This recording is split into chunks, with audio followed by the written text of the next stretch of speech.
Morning. Good morning. I am here stepping in for Miss Deborah and also Anastasia today. This is normally Saturday with Real Talk with Deborah and Anastasia. This is the fourth Saturday. However, Miss Deborah is her theme this month, as we know, has been Life is Like Football. And guess what? Miss Deborah has had the opportunity to go to her favorite, yes, NFL football game. She is now getting ready for tomorrow with her gear on for the Pittsburgh Steelers. So I'm going to be sitting in today in order to uh, keep building your best life going for this Saturday, and I'm excited to be here. So you're going to have to help me a little bit by making comments and being a part of our talk today. Well, our talk, and can you see I'm sporting my Titans NFL jersey because I'm too a Titans fan. But today our conversation is going to be about good is not good enough. I'm going to say that again. Good is not good enough. And we want to just get everybody coming in. So if you can, please come in and be a part.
Sorry about that. However, once again, I'm Carol Crockett, and I'm here stepping in for Deborah and Anastasia with Real Talk. I'm sorry about the little technical issue. However, I'm excited to be here, and once again, we are talking this morning in about good is not good enough. As I said, Miss Deborah is in Pittsburgh. She is there to cheer on her favorite NFL team. But I'm going to go ahead and let's begin our conversation. And you feel free to just get into our chat because I want you to make sure you are chiming in. And so this month in September, Deborah has talked to us all about life is just like football and it has so many similarities. So,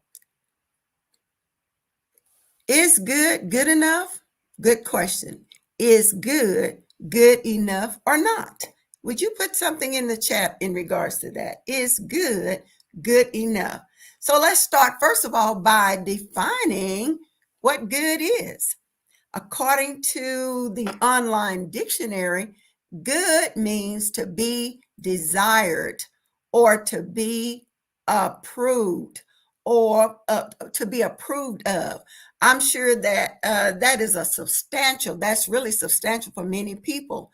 But in the professional football teams, have a lot riding on their individual performances compiled with the team play performances. So playing football really is their grind, it's their livelihood. Therefore, they should be giving 100% or more. What do you think about that? You know, in the professional football, is their very good really good enough? Is their very best the better is the best that they can do? So we have to begin. Life is really like football, and we have to begin to think about that.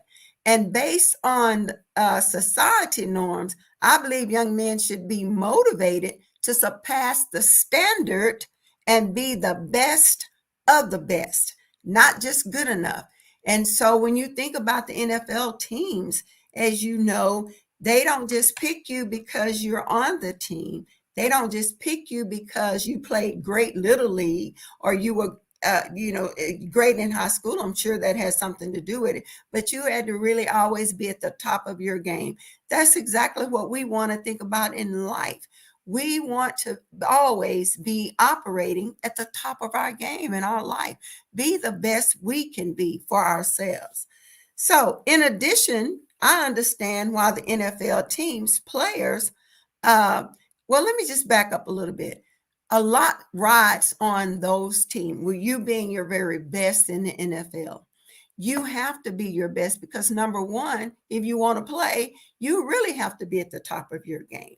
Because, like I said, they don't just put people in because you had a good game last week and all that. You have to consistently be able to go out there and show that you're operating at the very top of your game, at the very top of your position, because every position that is there is relying and depending upon the next person in their position doing your job.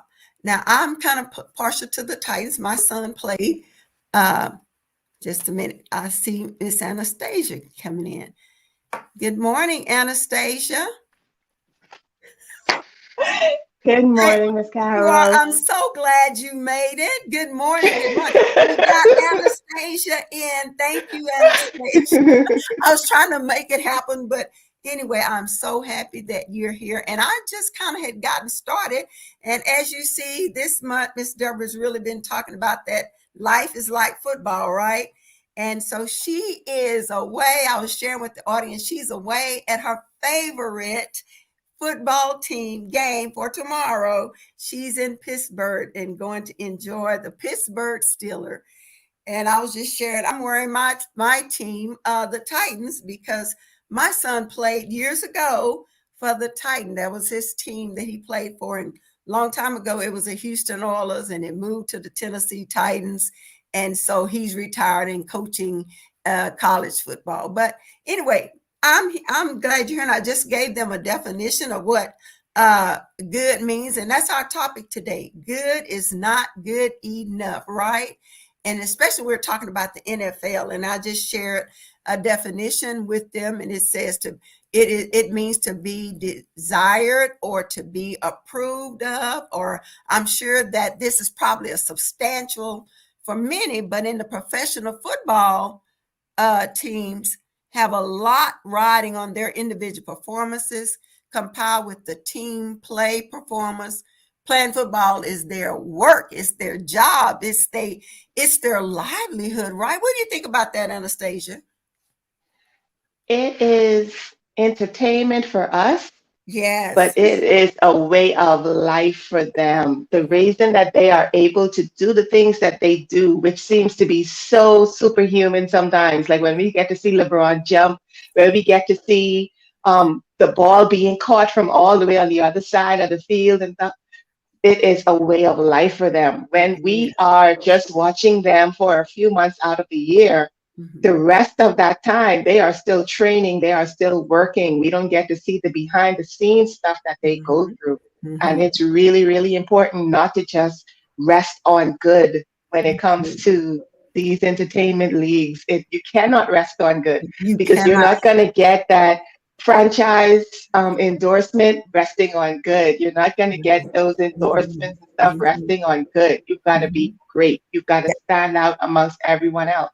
Right. And like you were just saying too, a lot rest on it. And like you said, contracts for the next time rest on your performance. And you just can't rest on good because here's the other thing about it. I was sharing my son at play.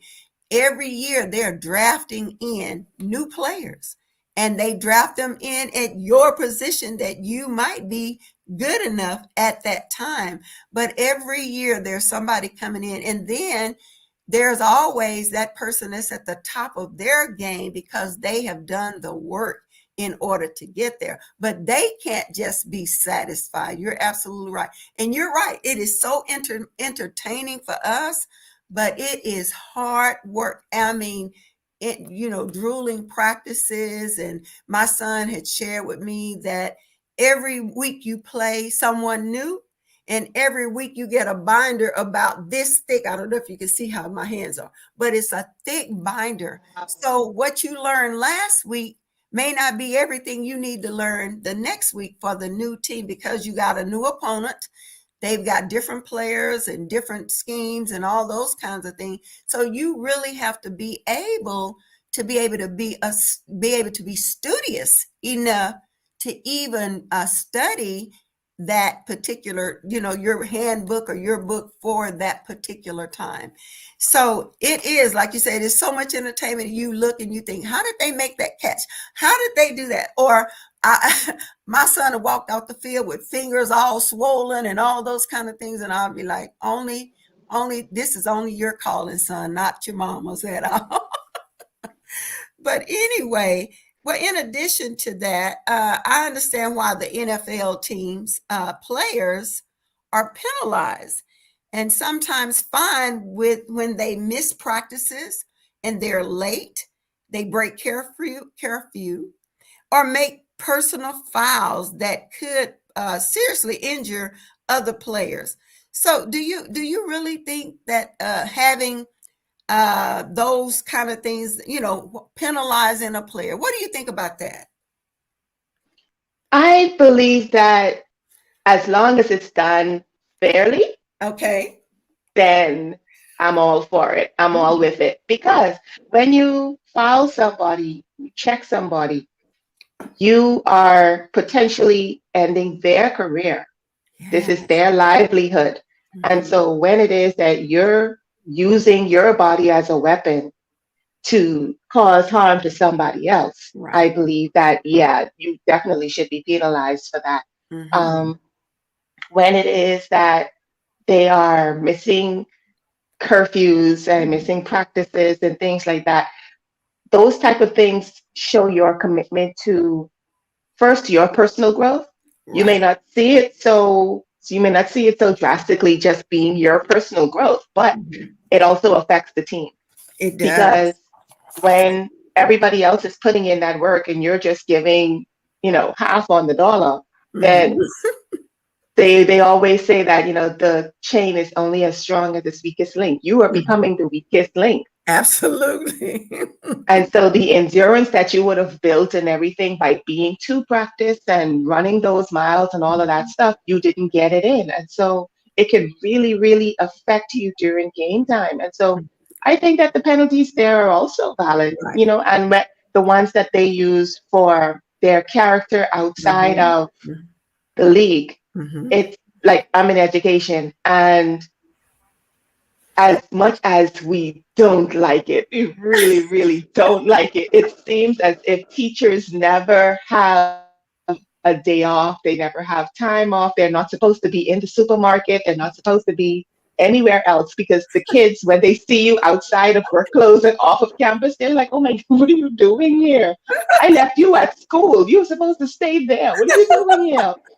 And so it kind of goes with them too. But no matter where they are, no matter what they're doing, they're Mhm. a recognizable figure, and it's Right. on a much larger scale than you or Absolutely. I. Mhm. So there are a lot of people, not just the little 16, 18 kids in your classroom that's looking up to you and using you as a role model. In Mhm. their case, they've got hundreds of people, Exactly. hundreds of youths and even adults Right. looking to them and, Right. being inspired by their movements and Mhm. actions. So they have to be really careful. And like and role models too is just like you said, and amazing that you say the kid thinks that you should be planted in the classroom and not be outside any place Yes. else. But you have to eat, sleep, and drink and enjoy life as well. But you're right, and sometimes, like you said, and don't you, as being an educator, you start kind of training kids. We train them. I'm an ex-educator, but you train them with we had tardy bells a long time ago. I don't know if that exists anymore, but that's an indicator to help you know that you have to be somewhere on time, and you just can't show up when you get ready, because number one, in the classroom, if you're late and the teacher has to start over again, or you miss information because you're late, well, that affects the rest of the class, because they have to go and hear the same thing over again. Just like if in the NFL, if you're late, you miss curfew, all of those kind of things. Now you miss curfew, that means you're gonna drag in probably late and not be at your best. And it does affect the rest of the team. And I love what you said about sometimes they don't want to be examples, and I don't believe they should be the only example in a child's life.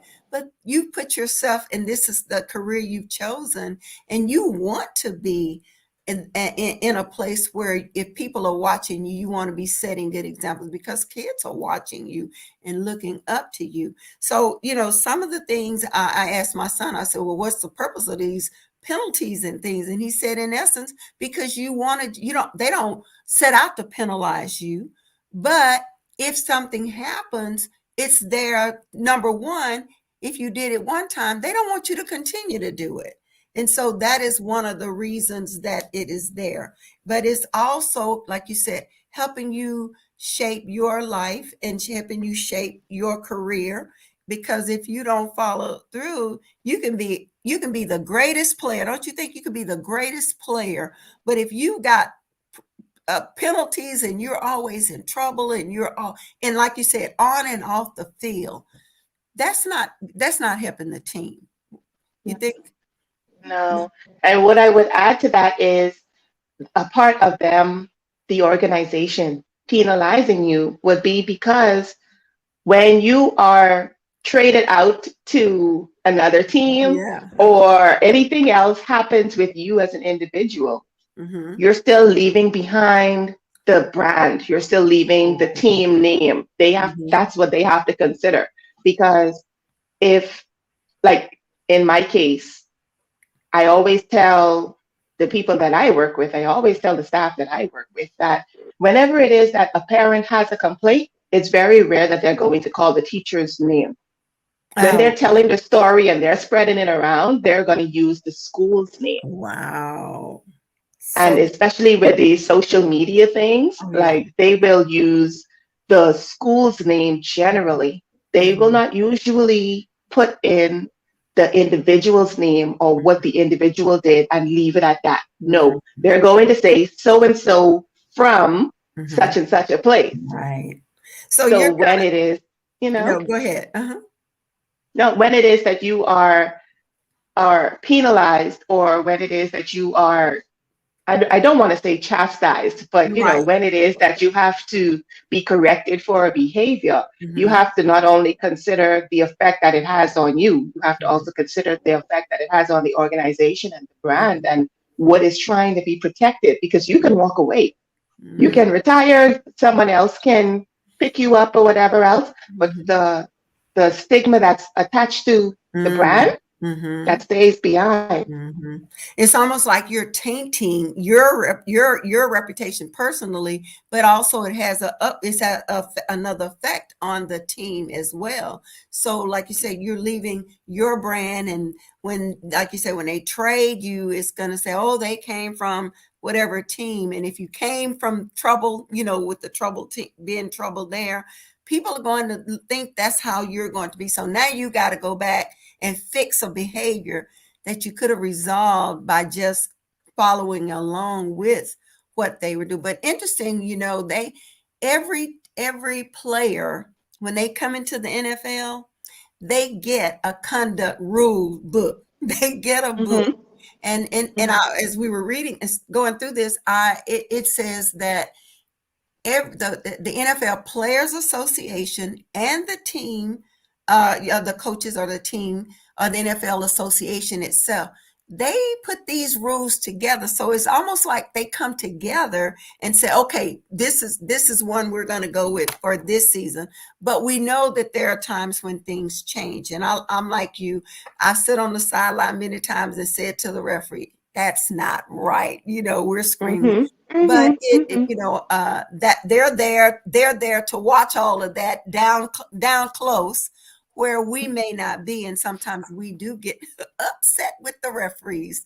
But also, it's the conduct rule is there to even help protect the officials in the game. I never thought about that, but it's so players won't, because sometimes in their anger and upset and the hype of the game, sometimes we're like that too. We can act out, but the rules are set Mm-hmm. there in order to protect, like you said, the players. You don't want to injure a player and end his career, or also for the officials.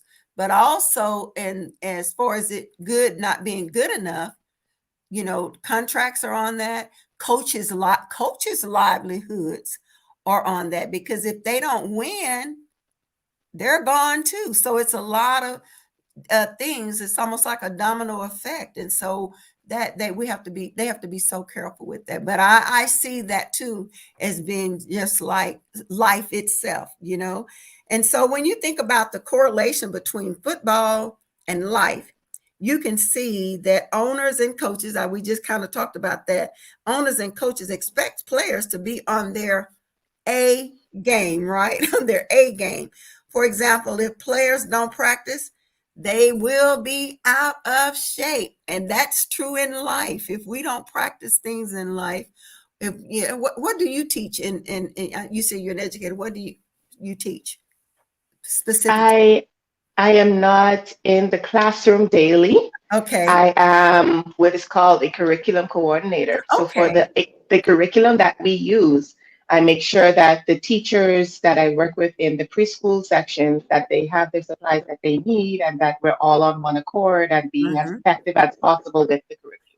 So those are rules put in place for the curriculum, right? Exactly. Oh, But we were saying here that if they don't practice, they get they're not in good shape, they're not in condition, and may not even have the recall that they need, the plays. And when they don't do that, that can create an injury. If you're supposed to be going left and you're going right, and then you leave your team member unprotected, that can really cause injury. So that's why we say good is not good enough. And then even like you said, in developing curriculums and education, and you want kids to know, you want to be at the top of your game. You ought to always try to be improving in what they're doing too. And even teachers are held accountable. You yeah. give them the curriculum, they've got to follow that, because those are the rules that you guys have set in place that says this is going to work best for the children at our school, right? So we've got rules Mm-hmm. everywhere, right?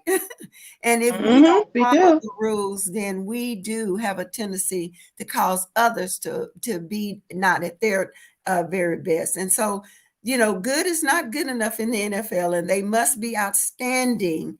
They got to be outstanding, and being outstanding will help their chances of making it from one practice squad to the regular team. Because in the NFL, if you don't make the regular team, there's, I think it's 15 or 12, I can't remember, people put on the practice squad. And in order to move up to that next level or get some playing time, you gotta be just as diligent as the player who's already on the team, already getting contract. And when you think about it, everybody's making some money. Oh That's yes. a Oh livelihood. yes. Everybody is making some money. So you really have to make sure that they're being the very best. And even when we think about being on the practice squad, I think you have to work even harder, even though you're not out there seeing any game time. But when you think about it, really, it's all for the good of the whole team. And I think we have to think about team as being the entire, the whole uh, part of the coaches, the players, everything is in place, right?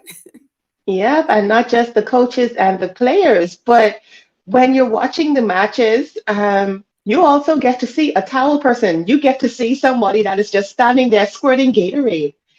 Like those persons, they have jobs. Their livelihood depends on how well the team is doing, how many persons come out to fill the seats, Right. And so it's the coaches, the players, the franchise owners, and all of that. But it's also the guy Exactly. who cleans the bathroom. It's also Every the guy that um, accept tickets mhm, and stuff like that.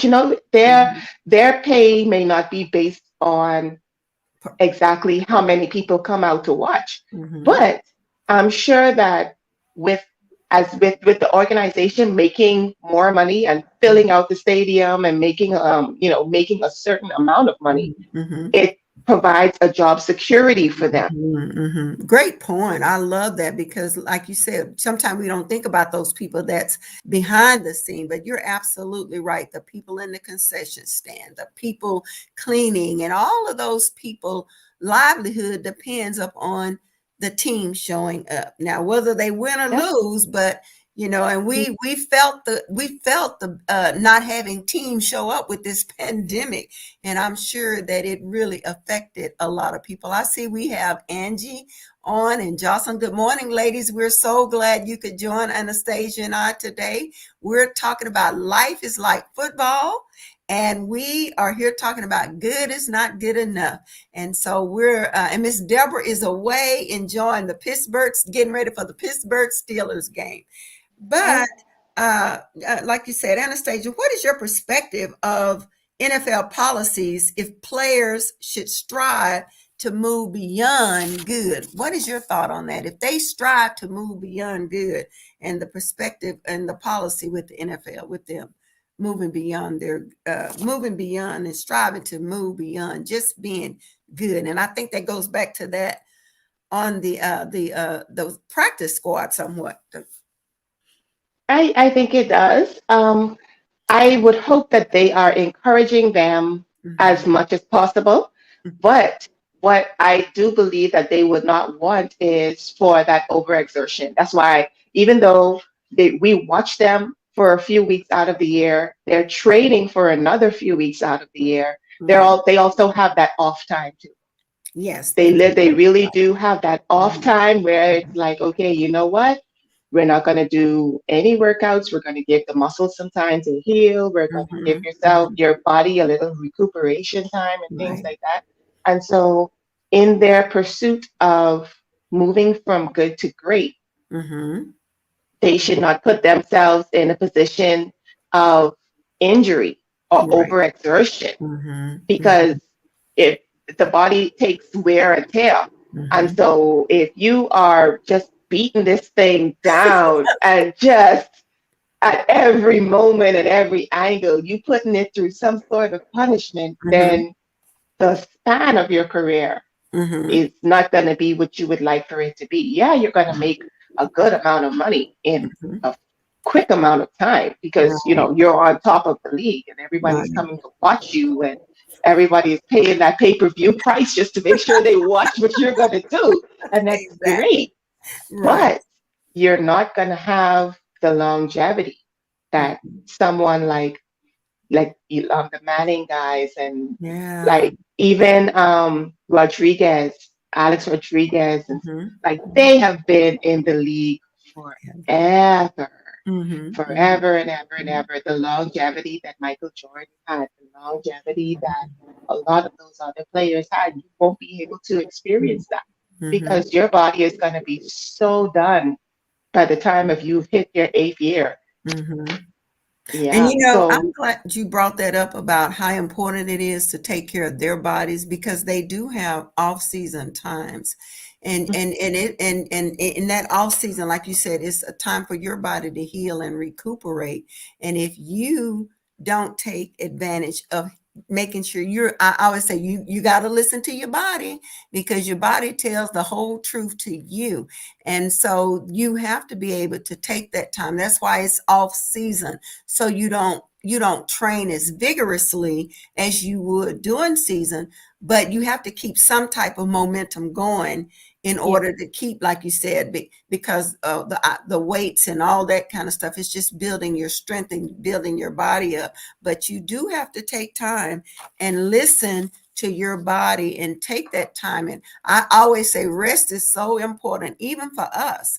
Rest is key for our bodies, because our bodies, God intended for the body to rest. And so you're right.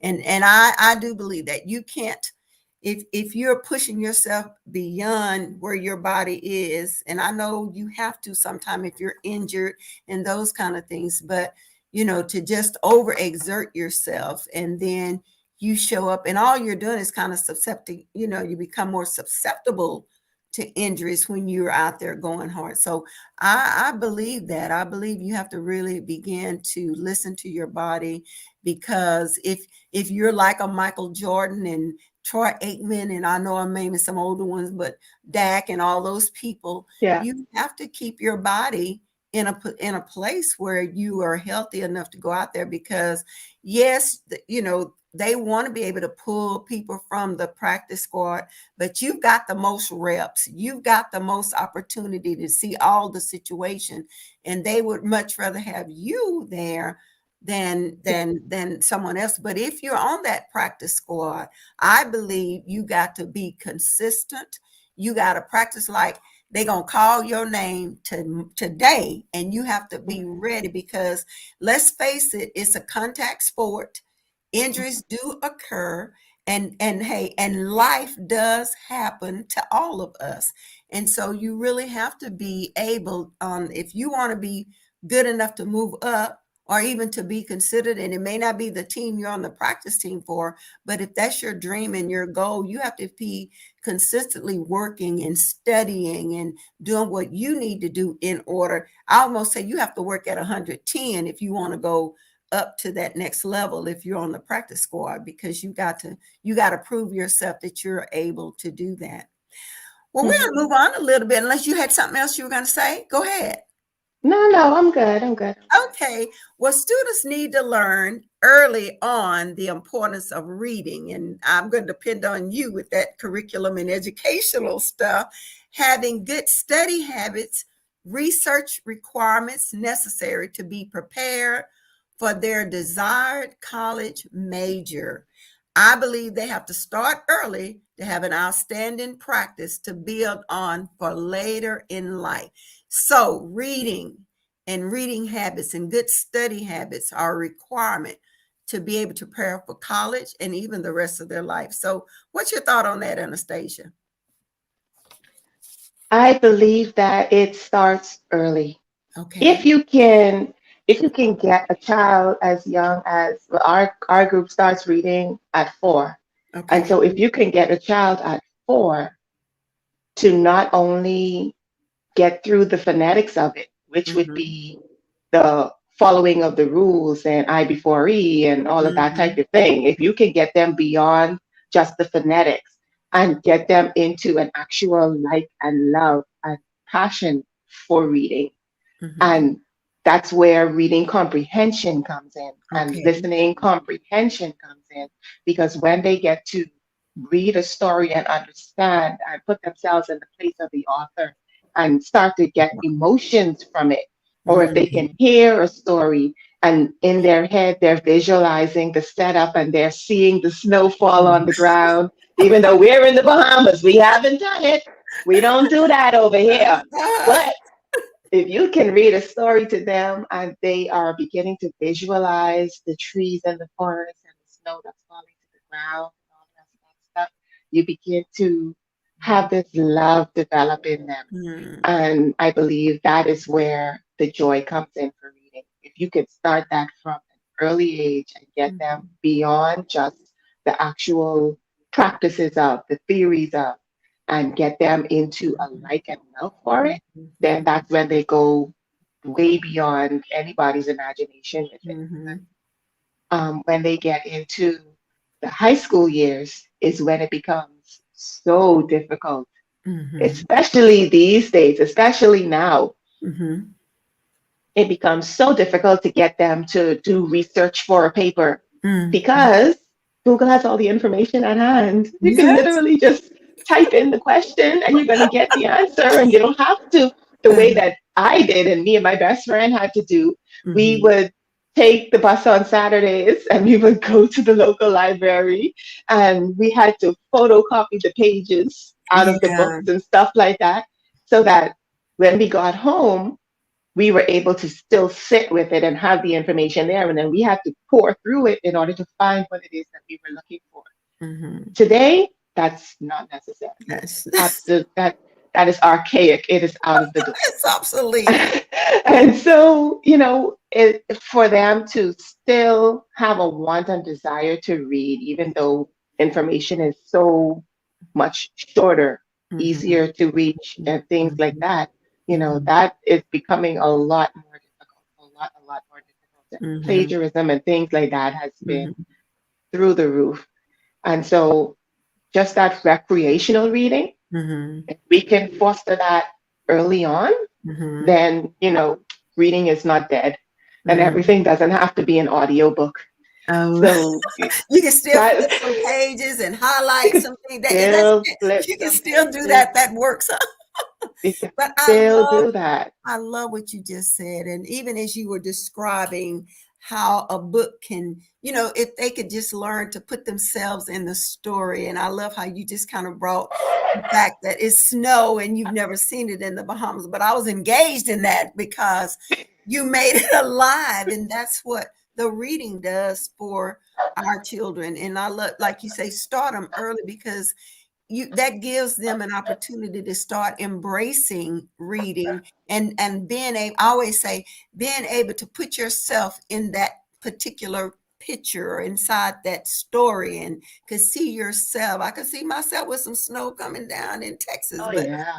I mean, it's got to paint a picture for them. And I love the fact, like you say, start early. But yes, Google has been our friends.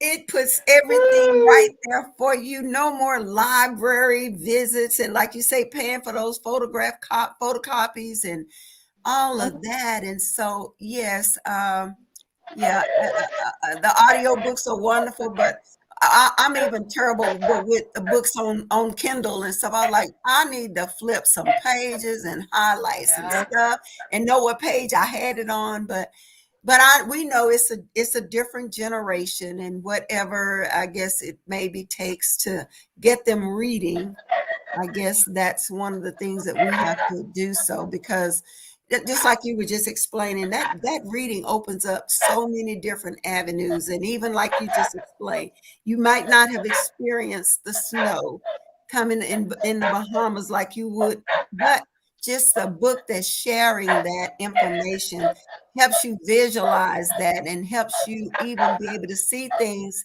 that your limited space may not even allow you to do so. So thank you for sharing that.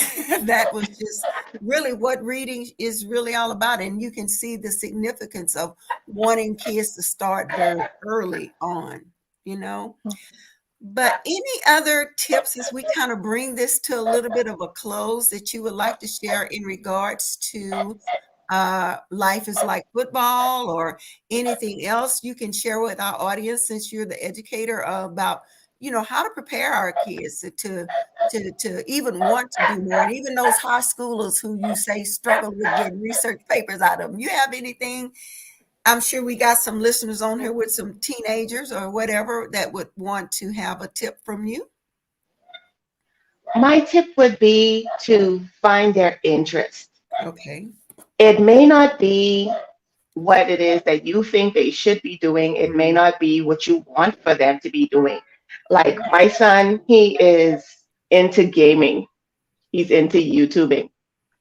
It's absolutely not what I want for him. Absolutely not what I want for that. Listen, you have spent your entire life in private school. You like Take my the money. money spent was not spent for you to be a gamer or a YouTuber. But the conversations that we've had around that Mhm, is for him to consider maybe game design. That way, you get to mhm, contribute to it, you get to make a good amount of money from it, but then you're mhm, still associated with gaming and you're still able to use that in your pastime and whatever else, even if mhm. it's just for research purposes. You're playing the game, you're playing somebody else's game for research purposes so that Uh-huh, you uh-huh. can be better at building your own games. And, like you've got to try and take their interests I love it. and approach it in a way that they may not have seen before or they may not have considered before. Because Mhm, a child that likes to draw, they may be thinking about, um, being a cartoon artist. mhm, That's great. It's great. It's very reputable and everything like that. But you have to consider the saturation of the field. mhm, mhm, They maybe instead of being the cartoon artist, you can consider doing your own anime series. You could do an anime podcast. You can create your own mhm, storyline and mhm, just be a startup person mhm, because like with a lot of companies, they are starter companies, and so they do the groundwork and they build a basic fan base for it and whatever else, and then they sell out to a bigger company who's going to carry it on right. into the rest of its lifetime. Mhm, And so maybe mhm, you can just be a startup artist. mhm, You could be contracted to do different things or whatever else. Help mhm, them to develop their interests, not just mhm, in the way that they are seeing it as that 14, 15, 16-year old, mhm, but introduce them to a way of it being lucrative, of it having mhm, longevity, and mhm. of it being, something that can really sustain them. Because Right. a lot of us as adults, we know what it is to be going to a job that we absolutely hate. Yes. We Mhm. know, we know that feeling. We want more for our kids. We We want for do. them to be Right. happy in their lives and Mhm. to want it's important for them. We can't hear you.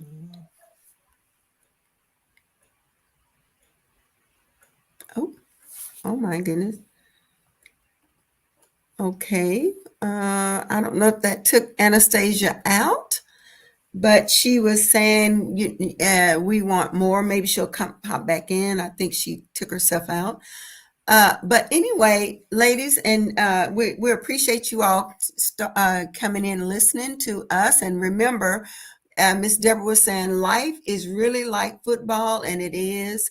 We love the NFL. We love the players. We love all the things. I think she's coming back. Sorry about that. Yeah. Sorry about that. Had Oh, something that's coming okay. through. I had a few technicals this morning, but we're here, and thank you for jumping back on. Did you finish saying everything that you needed to, Anastasia?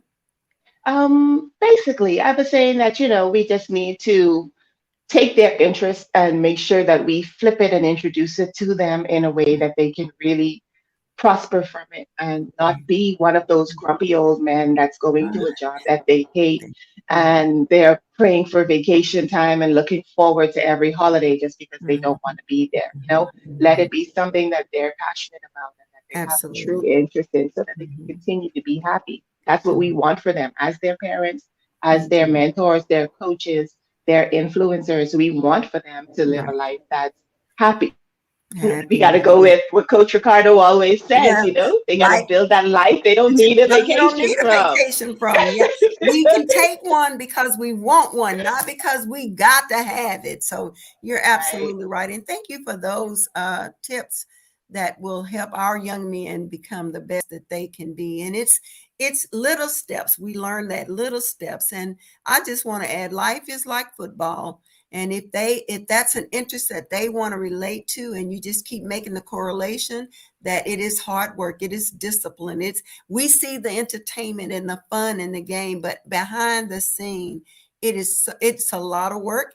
It's reading, like you were just saying. You may not be interested, but if your check depends on it, it will create some interest as well. But you also have to know that even if you're on a practice squad, life is practicing, right? So if you're on the practice squad, don't let that be the place that you stay. If you want to move forward and move into a better place, it's going to take you being consistent, being persistent, having discipline.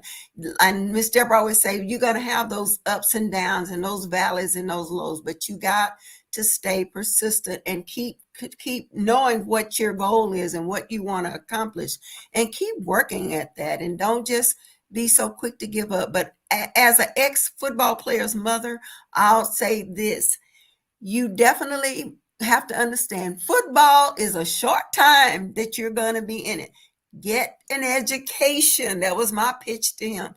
Get some type of skill outside of football. Get something you can do. So take your education important, because even in the NFL, they want you to have some education. So, and even as my son went into coaching, you got to have some type of degree. So it's not about just getting out there and showing your abilities, but we want to show your brain power as well. And don't just get caught not doing what you need to do in education wise. I think they go together. So it is about football. It is about, you want to say something else, Anastasia? No, no, I was saying Okay. that they do. They do, They definitely. do. They tie in together. Absolutely. Well, ladies and gentlemen, and all those listeners, and Miss Deborah, if she's listening, I hope she's going to enjoy it. I hope her team wins tomorrow. But I want to make sure that you tune in to Miss Deborah and her show, Build Your Best Life, on September the 28th, on Tuesday. And as she chat with her guest, Catherine Trotter of Jacksonville, Florida. And as Miss Deborah always ends her show with, as you travel on the road to building a better life, there will be distractions, pit stops, rough terrains, and detours. But ignore these negative aspects of your journey. You have to ignore those if you want to press forward and move forward and build your best life. Although they may slow you down, but keep going to be a better you and build your best life. And remember, as Miss Deborah say, building your best life is our business. That's not a slogan. It is our business. And so until Tuesday, we will see you on Tuesday with Miss Deborah. And thank you, Anastasia. This has been great. I always enjoy when we get a chance to chat together. And everyone enjoy the rest of your day. And go Pittsburgh Steelers for Miss Deborah. Bye-bye. Hi, everyone. Okay.